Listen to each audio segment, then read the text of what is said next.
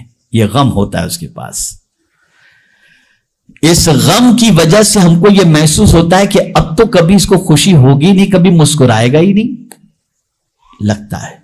لیکن ہم اسی بچے کو 1 سال بعد دیکھتے ہیں تو کھیلتا بھی نظر آتا ہے, کھاتا بھی نظر آتا ہے, پیتا بھی نظر آتا ہے, اس لیے کہ اس غم کو وہ بھول گیا. اس غم کو وہ بھول گیا تو اس غم کو بھول جانے کی وجہ سے اسے خوشی نصیب ہو گئی. تو اس چیز کو یاد رکھیں, بھول جانے کی عادت رکھو, کڑواہٹ کو بھول جاؤ, آپسی اختلاف کو بھول جاؤ. میرے پیارے آقا صلی اللہ تعالی علیہ وسلم کے پیارے دیوانوں, اسی لیے اللہ عز و جل نے گناہوں کے حوالے سے فرمایا, گناہوں کے حوالے سے, کہ اگر تم چاہتے ہو کہ تمہارے دفتر سے گناہ کی چھٹی ہو جائے اور تم خوشیوں سے مالا مال ہو جاؤ, ان الحسنات یذہبن السیئات, کہ بے شک نیکیاں گناہوں کو مٹا دیتی ہیں. جب تم نیکی کرتے چلے جاؤ گے تو غم یعنی گناہ خود بخود تمہارے دفتر سے مٹتے چلے جائیں گے. اور یہ بات یاد رکھیں میرے پیارے آقا صلی اللہ علیہ وسلم کے پیارے دیوانوں, کچھ غم ہوتے ہیں جسے بھول جانا ضروری ہوتا ہے, لیکن کچھ غم ایسے ہوتے ہیں جسے یاد رکھنا ضروری ہوتا ہے. ام المؤمنین حضرت عائشہ صدیقہ رضی اللہ تعالی عنہا نے آقا کریم صلی اللہ تعالی علیہ وسلم سے دریافت فرمایا, یا رسول اللہ صلی اللہ تعالی علیہ وسلم, کیا کوئی بندہ ایسا بھی ہے جس سے قبر میں سوال نہ ہو؟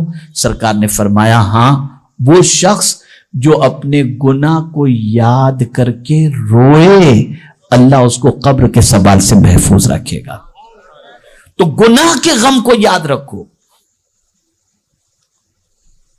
گناہ کے غم کو یاد رکھو, گناہ کی خوشی نہیں. لفظ پر توجہ چاہوں گا.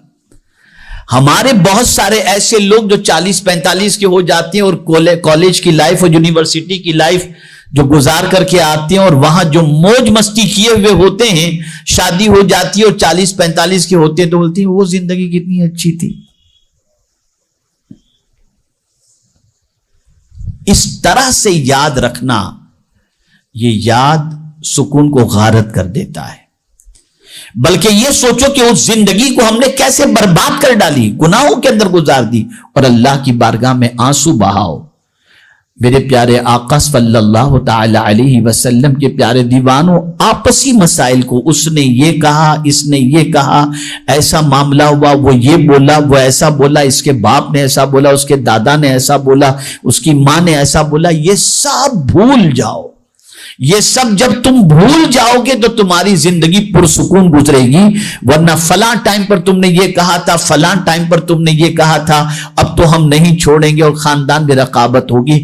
اس لیے ایک عادت, خوش رہنا ہے تو اپناؤ, ان چیزوں کو بھول جاؤ, ان چیزوں کو بھول جاؤ جو تمہارے دل کو صدمہ دیتی ہیں, جو تمہارے دل کو تکلیف پہنچاتی ہیں, ان چیزوں کو تم بھول جاؤ. اگر تمہارے اندر بھولنے کی عادت اس قسم کی باتوں سے رہے گی, تمہاری زندگی میں خوشیاں رہیں گی اور تمہاری زندگی خوشی سے لبریز ہو جائے گی. اب آئیے تیسری چیز, اور یہ بہت اہم ہے.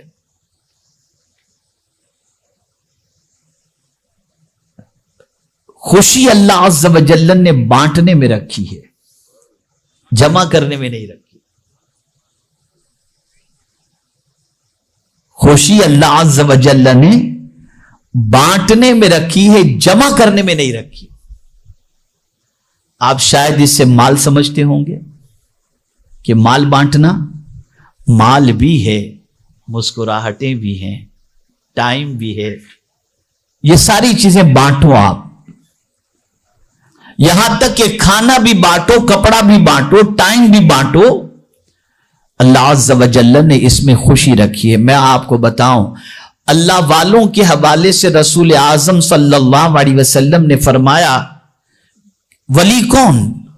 تو میرے آقا صلی اللہ علیہ وسلم ارشاد فرماتے, جن کے چہرے کو دیکھو تو خدا یاد آ جائے. ولی کے چہرے کے اندر اتنی کشش ہوتی ہے کہ ان کے چہرے کو دیکھ کر کے خدا یاد آ جائے. ان کے چہرے میں کبھی اداسی نہیں ہوتی, مایوسی نہیں ہوتی, ان کا چہرہ چمکتا ہوا ہوتا ہے. جانتے ہیں کیوں؟ اور ایک اور بات ہوتی ہے, ولی کو کسی کا ڈر نہیں ہوتا. ولی کو کسی کا ڈر نہیں.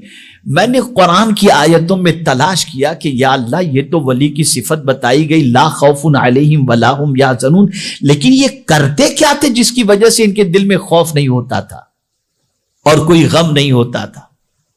کرتے کیا تھے؟ تو ایک نہیں بلکہ آیتوں کا انبار مجھے نظر آیا. آئیے سنیے, 2 آیتیں میں آپ کو بتاؤں. اللہ کے ولی اس لیے خوش نظر آتے تھے اور ان کو کسی چیز کا یعنی پاسٹ کا کوئی غم نہیں, فیوچر کا کوئی ٹینشن نہیں. وجہ کیا تھی؟ تو اس کو قرآن نے مینشن کیا, الذین ينفقون اموالهم باللیل والنہار سرا وعلانیہ فلهم اجرهم عند ربهم ولا خوف علیہم ولا هم یحزنون. وہ دن میں رات میں دکھا کر چھپا کر اللہ کی راہ میں اپنا مال بانٹتے رہتے ہیں. یہ بانٹنے والے, یہ بانٹنے کی وجہ سے اللہ ان کے دل سے خوف کو نکال دیتا ہے اور پاسٹ کے غم سے اللہ عز و جل انہیں نجات عطا فرماتا ہے. اور پھر یہ نہیں کہ دھندا اچھا ہو تو بانٹیں اور مندے میں نہ بانٹے. نہیں, اللہ والوں کی شان قرآن بیان کرتا ہے, الذین ينفقون اموالهم الذین ينفقون فی السراء والضراء, کہ وہ اپنا مال خرچ کرتے ہیں خوشی میں بھی اور غم میں بھی. یعنی خوش ہوتے ہیں تب بھی خرچ کرتے ہیں اور غم میں ہوتے ہیں تب بھی خرچ کرتے ہیں. اس لیے ان کے چہرے پر بہت بشاشت ہوتی ہے اور وہ ہمیشہ خوش نظر آتے ہیں. اللہ ان کو غم سے بے نیاز کر دیتا ہے اس لیے کہ وہ بانٹنے والے ہوتے ہیں. اب سائیکولوجیکل پوائنٹ آف ویو سے میں آپ کو بتاؤں, ریسرچ یہ بتاتی ہے کہ سخی کبھی اداس نظر نہیں آئے گا اور بخیل ہمیشہ اداس نظر آئے گا. آپ سخی کو دیکھیں گے وہ مسکراتا ہوا دکھائی دے گا آپ کو, لیکن بخیل کو ہمیشہ آپ دیکھیں گے منہ لٹکایا ہوا, حل من مزید, حل من, اور آئی, اور چاہیے, اور چاہیے, اور چاہیے. سخی کو اللہ عز و جل خوشیاں عطا فرماتا ہے. بلکہ آقا کریم صلی اللہ علیہ وسلم نے ارشاد فرمایا, السخی حبیب اللہ ولو کان فاسق. سخی اللہ کو محبوب ہے اگرچہ وہ گنہگار ہی کیوں نہ ہو, اگرچہ گنہگار ہی کیوں نہ ہو. اللہ نے سرکار صلی اللہ علیہ وسلم نے فرمایا سخی اللہ کا حبیب ہے, اللہ کا محبوب ہے. تو اگر آپ خوشی چاہتے ہیں تو بانٹنے میں اللہ نے خوشی رکھی ہے. بانٹتے جاؤ, مسکراہٹیں بانٹتے جاؤ, جو کچھ اللہ نے آپ کو دیا ہے اسے بانٹتے جاؤ. اور بانٹنے میں بھی اس چیز کا خیال رکھیں, جو خود کو پسند ہو وہ بانٹو تو خوشی ملے گی, جو خود کو پسند نہیں وہ دو گے تو خوشی نہیں ملے گی. آپ دیکھ لیں, ہم بہت کچھ دیتے ہیں, کل کا سڑا ہوا کھانا دے دو, پھٹے ہوئے کپڑے دے دو تو خوشی نہیں ملتی. لیکن اگر آپ خوشی حاصل کرنا چاہتے ہیں تو اپنی پسند کی چیزوں کو بانٹ کے ذرا دیکھو, خدا کی قسم دل خوشی سے لبریز نہ ہو جائے تو مجھے بتائیے گا. اپنی محبوب چیز کو دو, اپنی پسندیدہ چیز کو دو. قرآن کہتا ہے لن تنالوا البر حتی تنفقوا مما تحبون, ہرگز نیکی کو نہیں پہنچ سکتے جب تک کہ اپنی پسندیدہ چیز اللہ کے نام پہ نہ دے دو. تو بانٹنے میں خوشی ہے, بانٹنے میں خوشی ہے. یہاں پر آقا کریم صلی اللہ تعالی علیہ وسلم کے ارشادات کو اگر آپ پیش نظر رکھیں تو سرکار صلی اللہ علیہ وسلم کی شان مبارک یہ تھی کہ آپ کی زبان اقدس سے کسی نے لا سنا ہی نہیں، سنا ہی نہیں۔ اب کیسے دیا جائے، کیسے بانٹا جائے؟ تو مجھے ام المؤمنین حضرت عائشہ صدیقہ رضی اللہ تعالی عنہ کا ایک واقعہ یاد آتا ہے۔ اسے آج بالکل دل کے اندر، دماغ کے اندر محفوظ کر لو اور اس ادا کو اپنانے کی کوشش کرو۔ ام المؤمنین حضرت عائشہ صدیقہ رضی اللہ تعالی عنہ ایک دینار کو دھو رہی تھی، اور بعض روایت میں آیا کہ اس کو خوشبو لگا رہی تھی۔ سرکار نے فرمایا، حمیرہ کیا کر رہی ہو؟ تو کہتی، یا رسول اللہ صلی اللہ علیہ وسلم، آپ نے ارشاد فرمایا تھا کہ صدقہ سائل کے ہاتھ میں پہنچنے سے پہلے اللہ کے دستے قدرت میں پہنچ جاتا ہے۔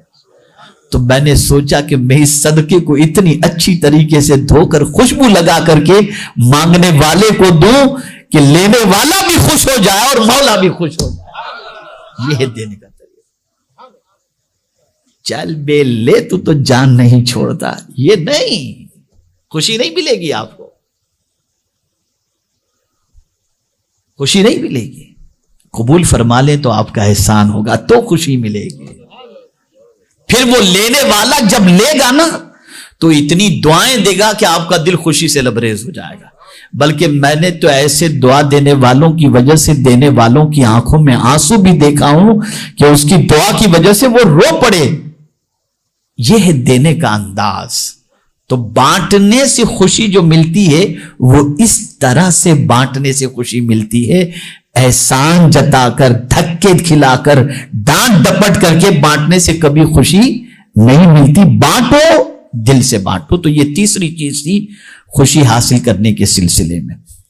اب آئیے چوتھی چیز کی طرف بڑھتے ہیں۔ چوتھی چیز ہے لرن، سیکھنا۔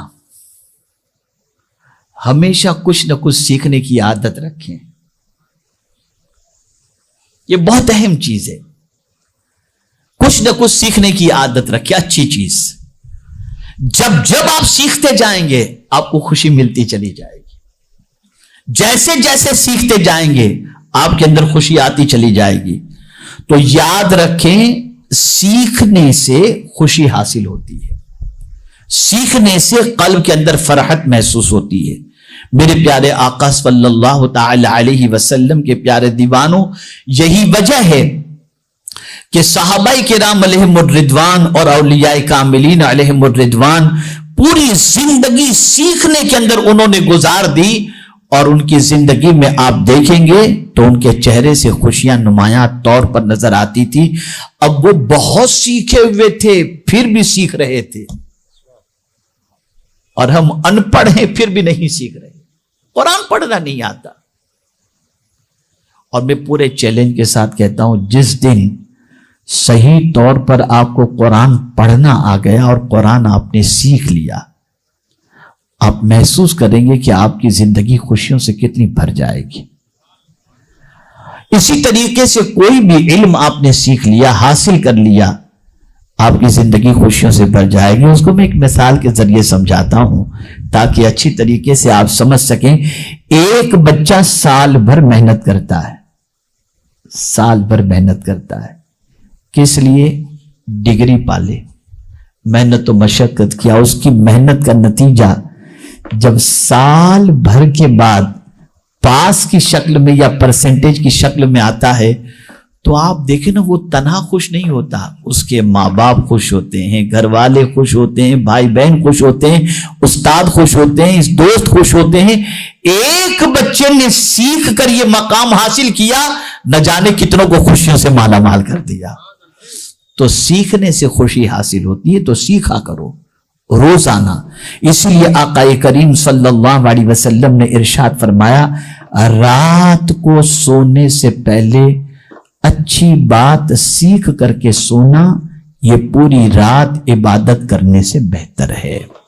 پوری رات عبادت، سیکھنے کی عادت رکھو۔ میرے پیارے آقا صلی اللہ تعالی علیہ وسلم کے پیارے دیوانوں، اب آئیے پانچویں بات کی طرف آتے ہیں، اور پانچویں بات ہے خوشی کے لیے رشتہ نبھانا۔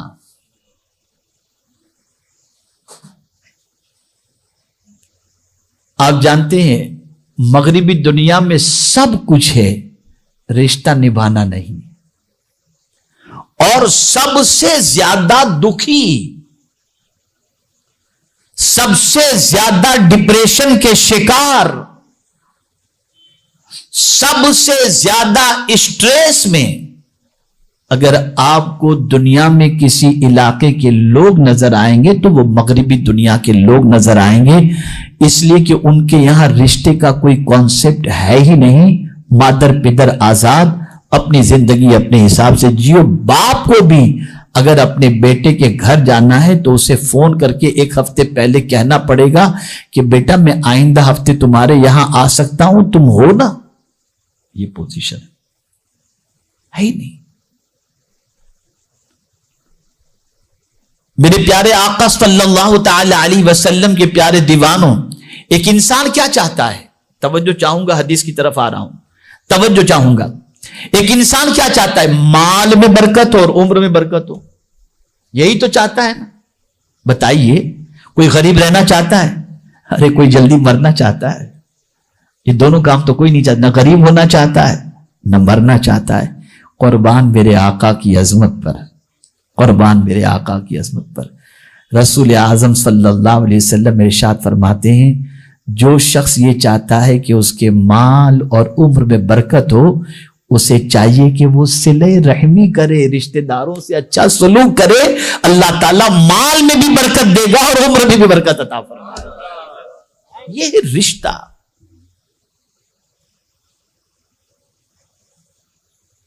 رشتے کو نبھاؤ، رشتے کو توڑو نہیں، بلکہ حضور صلی اللہ علیہ وسلم فرماتے ہیں کہ رشتے توڑنے والے کی دعا اللہ قبول نہیں کرتا، نہیں کرتا۔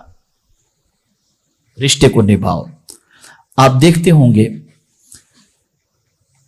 ایک یہاں بڑی چپتی ہوئی بات میں عرض کر دوں، میں اپنی سوسائٹی میں چونکہ اس کو دیکھتا ہوں اور سیکھنے کی عادت ہے تو سیکھتا رہتا ہوں۔ ہمارا حال یہ ہے کہ اپنے بنائے ہوئے رشتے تو نبھاتے ہیں، قدرت کے بنائے ہوئے رشتے نہیں نبھاتے۔ اپنے بنائے ہوئے رشتے تو نبھاتے ہیں، قدرت کے بنائے ہوئے رشتے نہیں نبھاتے ہیں۔ دوست ہم نے بنایا، ارے اس کے لیے جان دے دیں گے، لیکن بھائی کے ساتھ رشتہ تو تیرا اللہ نے بنایا، اس کے لیے بھی تو کچھ دے، لیکن نہیں۔ اپنے بنائے ہوئے رشتے کے لیے ہر ممکن کوشش کی جاتی ہے، لیکن قدرت کے بنائے ہوئے رشتے کا پاس نہیں رکھا جاتا، لحاظ نہیں رکھا جاتا۔ رشتے کو نبھاؤ، جہاں تک ممکن ہو رشتے کو مضبوط کرو، رشتہ ٹوٹنے نہ پائے۔ رشتے کو اس طریقے سے نبھانے کی کوشش کرو کہ میرے پیارے آقا صلی اللہ تعالی علیہ وسلم کے پیارے دیوانوں، رسول رحمت صلی اللہ علیہ وسلم کے ارشاد مبارک کہ جو ہے عمر میں برکت اور مال میں برکت کے حوالے سے، جو رشتے نبھانے کے حوالے سے سرکار نے فرمایا، صلہ رحمی کے حوالے سے فرمایا، اس کے فائدے سے مالا مال ہو سکے۔ رشتوں کو نبھاؤ۔ آپ دیکھیں نا، ہمارے یہاں بڑی عجیب سچویشن ہے، بڑی عجیب سچویشن۔ خاندان کے اندر ٹوٹ پھوٹ، بکھرے بچہ، عجیب سی کیفیت ہے، عجیب کیفیت ہے۔ ایک بھائی مالدار ہے، ایک بھائی کے بچی کی شادی اچھی جگہ پر ہو گئی تو دوسرا بھائی کڑ رہا ہے، اندر سے جل رہا ہے، اور پھر اس کے بعد جادو ٹونے، یہ وہ سب سفلی علم سب کچھ کہ یار اس کو نقصان پہنچے، یہ کیسے خوش ہے، میں کیسے پریشان۔ یہ سب نہیں ہونا چاہیے۔ اور اسی طریقے سے اللہ نے کسی بھائی کو مالدار بنا دیا تو وہ اس چیز کا خیال رکھے کہ بھائی تو میرا ہے نا، اس کا خیال رکھے۔ اللہ اکبر۔ میں پوری ذمہ داری کے ساتھ کہتا ہوں، پوری ذمہ داری کے ساتھ، جو شخص رشتہ داروں کے ساتھ اچھا سلوک کرے گا اور رشتہ نبھائے گا، وہ کبھی فاقے میں آ ہی نہیں سکتا ہے۔